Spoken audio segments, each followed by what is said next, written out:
करणार आहे. Introduction. This poem is written by Richard M. Sherman and Robert B. Sherman. Like a proverb, this poem, it's a small word, suggests that in life we meet the same people all over again. I also suggest that all human beings are alike. It's a small word. It's a world of laughter, a world of tears. It's world of hope and world of fear. म्हणजे हे जग हास्याचे आहे आणि दुःखाचे जग आहे. हे जग आशांचे आहे आणि भयाचे देखील.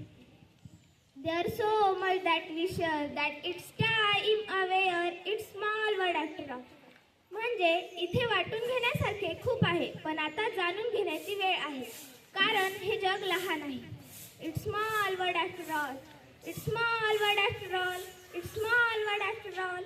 It's small word. म्हणजे हे जग लहान आहे, हे जग लहान आहे, हे जग अगदी लहान आहे.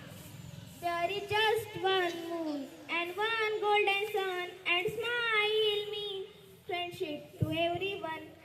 म्हणजे इथे फक्त एक चंद्र आहे आणि एक सोनेरी सूर्य आणि हास्य म्हणजे प्रत्येकाशी मैत्री करणे. Though the mountains divide and oceans are wide, it's small but after all. म्हणजेच या ओळीचा अर्थ असा आहे की जरी पर्वत विभागलेले आहेत आणि समुद्र आहेत रुंद, तरी देखील हे जग लहान आहे. It's small but after all. It's small but after all. It's small but after all. It's small but. हे जग लहान आहे, हे जग लहान आहे, हे जग अगदी लहान आहे. धन्यवाद.